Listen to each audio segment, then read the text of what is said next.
Hello everyone, मैं doctor विजय श्रीवास्तव अपने YouTube channel मिसकम 30 पर आप सभी का स्वागत करता हूं। सॉल्यूशन के इस वीडियो लेक्चर में हम आपको बताने जा रहे हैं सॉल्यूशंस की बहुत इंपॉर्टेंट प्रॉपर्टीज़ के बारे में, और उन्हें हम कहते हैं कॉलिगेटिव प्रॉपर्टीज़, या हिंदी में कहते हैं अणुसंख्य गुणधर्म। तो स्टार्ट कर रहे हैं कॉलिगेटिव प्रॉपर्टीज़ से।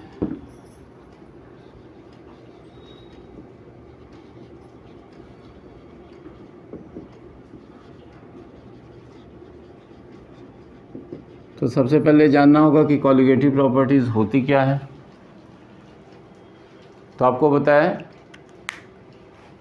कि जब किसी प्योर सॉल्वेंट में हम नॉन वोलेटाइल सॉल्यूट ऐड करते हैं तो उसका वेपर प्रेशर जो होता है वो डिक्रीज़ हो जाता है, कम हो जाता है। और यह डिक्रीज जो होती है वेपर प्रेशर में, वह डाइल्यूट सॉल्यूशंस की बहुत सी प्रॉपर्टीज़ से रिलेटेड होती है। तो डाइल्यूट सॉल्यूशंस की ऐसी सभी प्रॉपर्टीज़ जो उसमें प्रेजेंट केवल सॉल्यूट पार्टिकल्स के नंबर पर डिपेंड करती हैं, उसके नेचर पर डिपेंड नहीं करती हैं, वो कहलाती हैं कॉलिगेटिव प्रॉपर्टीज़। तो कॉलिगेटिव प्रॉपर्टीज़ हम किसको कहेंगे?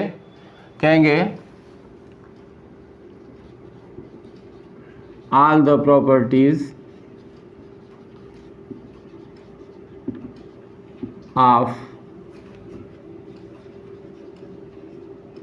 dilute solutions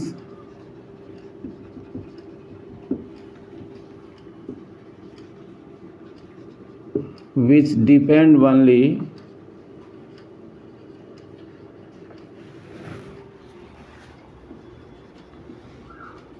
on the number of solute particles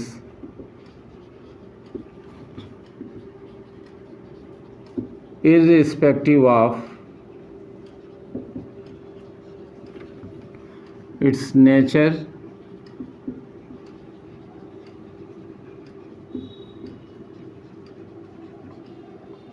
relative to the total number of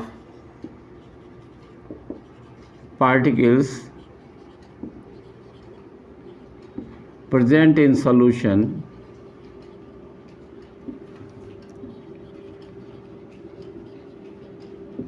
are called colligative properties।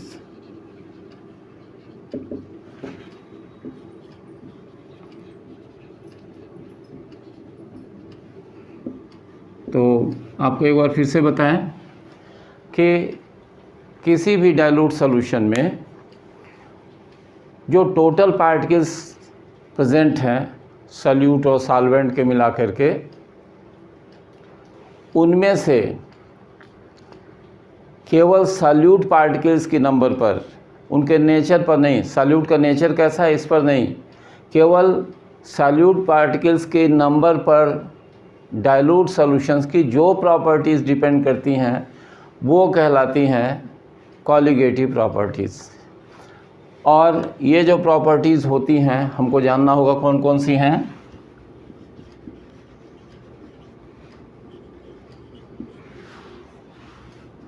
तो सबसे पहली प्रॉपर्टी है relative lowering of vapour pressure.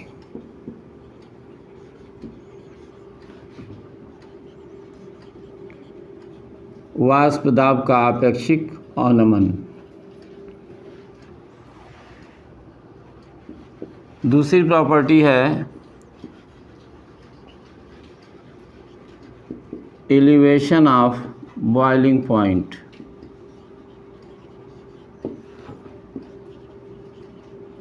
यानी क्वथनांक का उन्नयन। थर्ड प्रॉपर्टी है depression of freezing point.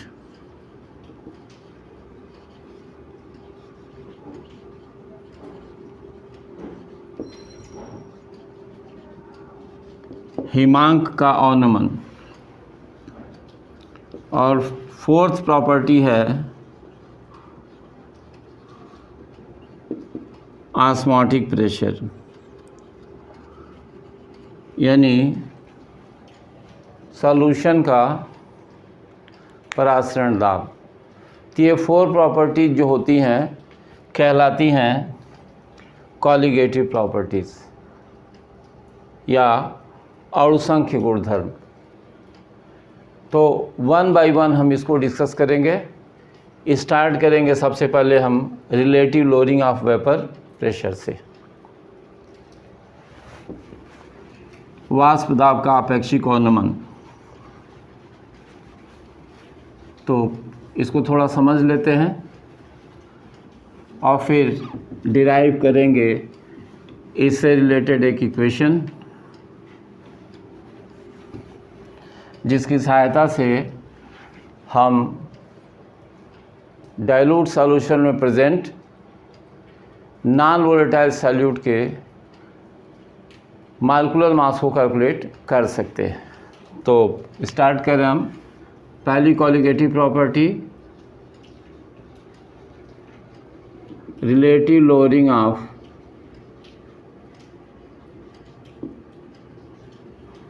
Vapour pressure.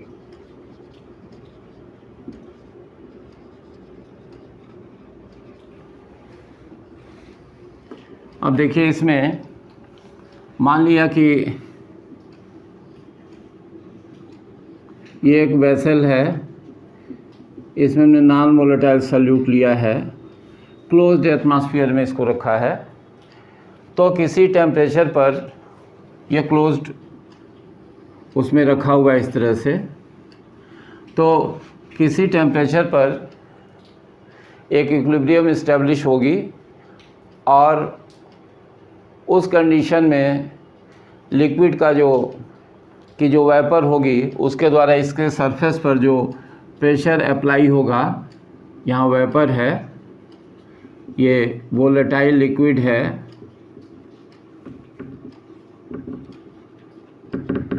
तो बताया जो प्रेशर अप्लाई होगा लिक्विड के वेपर के द्वारा उसके सरफेस पर, वो कहलाएगा उसका वेपर प्रेशर।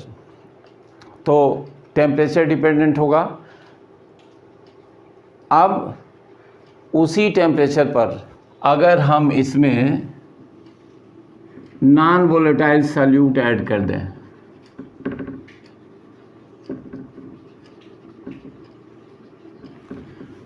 दें, तो देखा जाता है कि उसका जो वेपर प्रेशर था वो डिक्रीज़ कर जाता है। तो वेपर प्रेशर में जो डिक्रीज़ होती है वो कहलाती है लोअरिंग ऑफ वेपर प्रेशर। यानी जब किसी वोलेटाइल सॉल्वेंट में नॉन वोलेटाइल सॉल्यूट ऐड किया जाता है तो उसका वेपर प्रेशर डिक्रीज़ कर जाता है, और जो वेपर प्रेशर में डिक्रीज़ होती है वो कहलाती है लोअरिंग ऑफ वेपर प्रेशर। तो राउल्ट्स लॉ के अनुसार अगर राउल्ट्स लॉ अप्लाई करें तो कह सकते हैं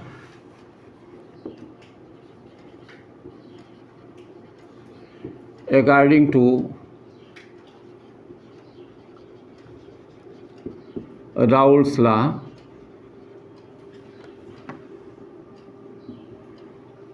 for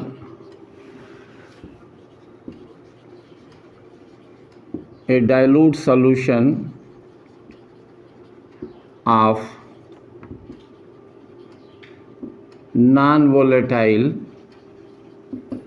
solute in a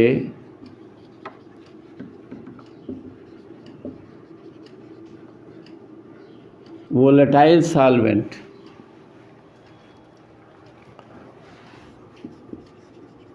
the lowering of vapor pressure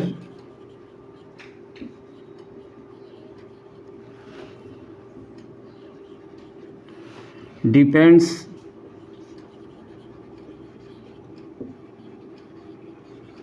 only on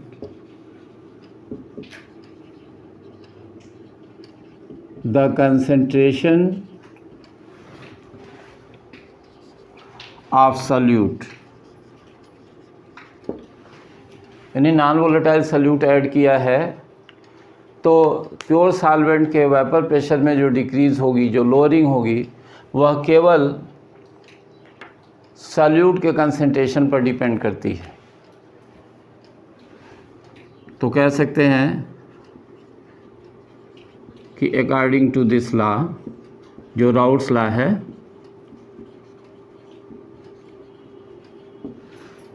उसके अनुसार P1 equals to P10 Chi1, ये एक इक्वेशन हुआ। क्या बताते हैं, P1 जो होता है सॉल्यूशन का वेपर प्रेशर है, P10 प्योर सॉल्वेंट का वेपर प्रेशर है, और Chi1 जो है वो मोल फ्रैक्शन है सॉल्यूट का। And the decrease in vapour pressure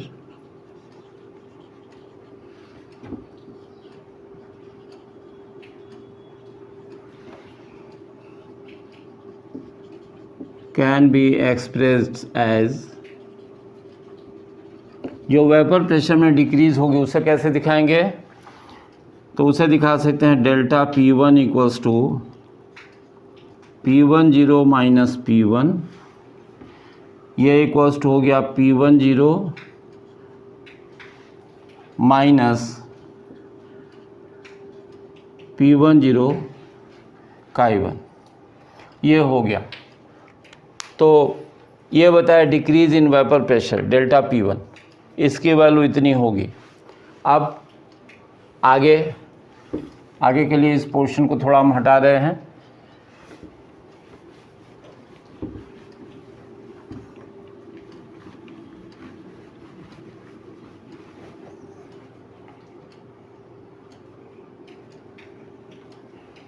तो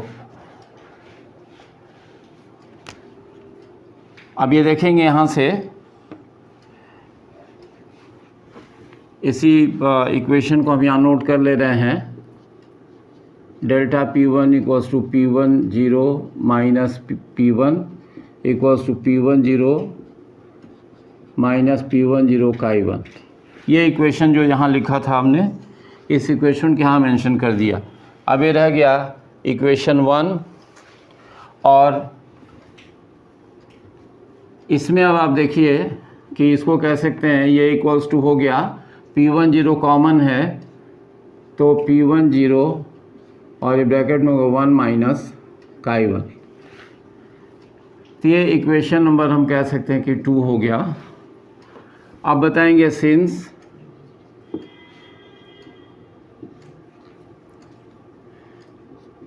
मोल fraction of solute Chi2 equals to 1 minus Chi1, binary solution है, एक सॉल्यूट और एक सॉल्वेंट है, तो सॉल्यूट और सॉल्वेंट दोनों के मोल फ्रैक्शन का सम जो होगा सॉल्यूशन में 1 होगा, इसलिए Chi2 इक्वल्स टू हो गया 1 माइनस Chi1।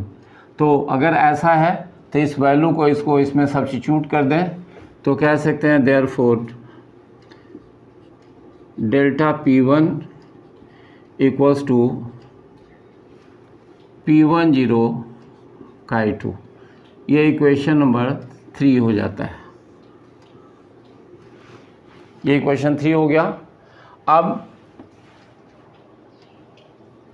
इसमें अगर रीअरेंज कर दें इक्वेशन को, तो कह सकते हैं फ्रॉम दिस इक्वेशन, इस इक्वेशन से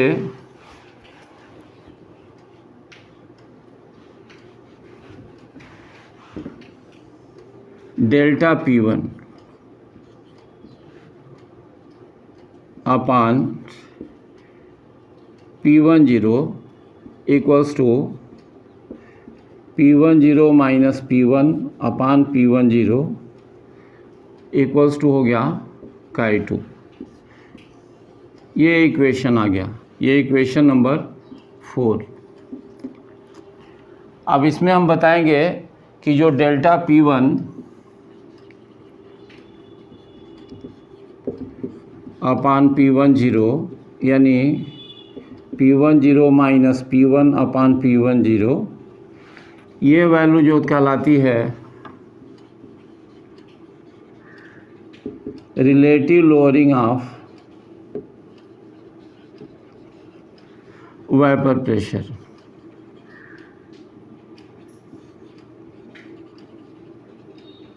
इसी को हम कहते हैं relative lowering of vapour pressure.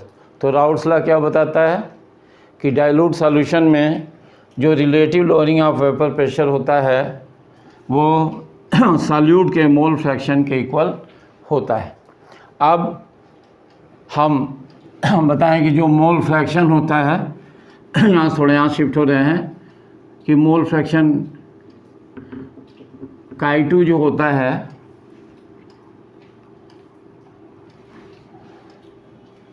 इसकी वैल्यू हो जाएगी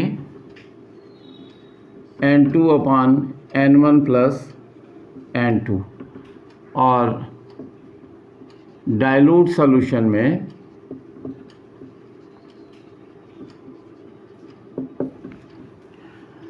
चूँकि N1 की वैल्यू बहुत ज़्यादा होगी N2 से, डाइल्यूट सॉल्यूशन है, सॉल्यूट का कंसंट्रेशन बहुत कम है, तो ऐसी स्थिति में N1 के रिस्पेक्ट में N2 को हम छोड़ देंगे, तो कह सकते हैं कि Chi2 equals to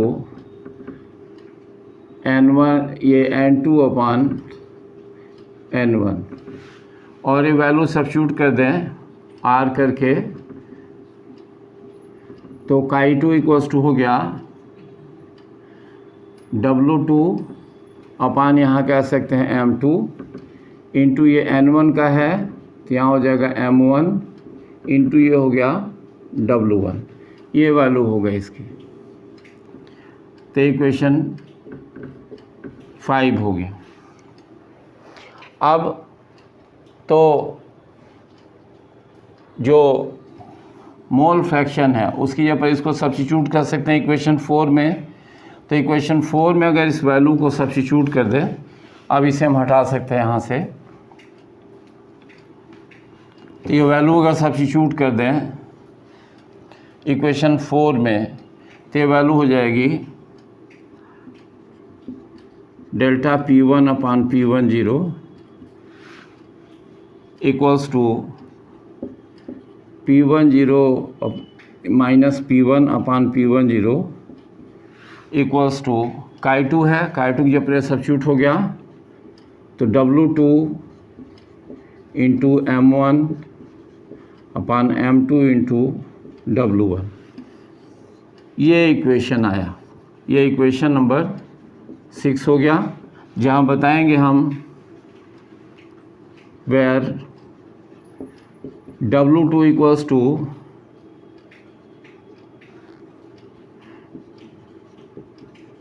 weight of solute,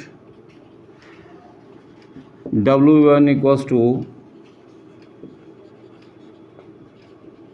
weight of solvent, M1 equals to molecular weight या molar mass of solvent, and M2 equals to molecular weight or molar mass of solute। तो इस एक्सप्रेशन की सहायता से जो सॉल्यूट है इसका molar mass, ये मोलर मास है सॉल्यूट का, इसको हम कैलकुलेट कर सकते हैं। तो इस तरह से हमने बताया कि जो relative lowering of vapour pressure है उसकी सहायता से मोलर मास कैसे कैलकुलेट कर सकते हैं। और हम ये देख रहे हैं जो रिलेटिव लोअरिंग है ये डिपेंड कर रही है किस पर, सॉल्यूट के नंबर ऑफ मोल्स पर या सॉल्यूट के पार्टिकल्स के नंबर पर। इसलिए हम कह सकते हैं कि लोअरिंग ऑफ वेपर प्रेशर एक कॉलिगेटिव प्रॉपर्टी है। तो इस वीडियो लेक्चर में इतना ही। नेक्स्ट वीडियो लेक्चर में हम नेक्स्ट कॉलिगेटिव प्रॉपर्टीज़ के बारे में आपको बताएंगे। आप वीडियोस देखते रहिए। चैनल को लाइक और सब्सक्राइब नहीं किया तो लाइक और सब्सक्राइब और शेयर कीजिए। कमेंट्स ज़रूर कीजिए, आपके कमेंट्स हमारे लिए बहुत वैल्यूएबल हैं, आपके व्यूज़ हमारे लिए बहुत वैल्यूएबल हैं। कोई प्रॉब्लम है, कोई चीज़ क्लियर नहीं होती है तो कमेंट्स में लिख करके ज़रूर पूछिए।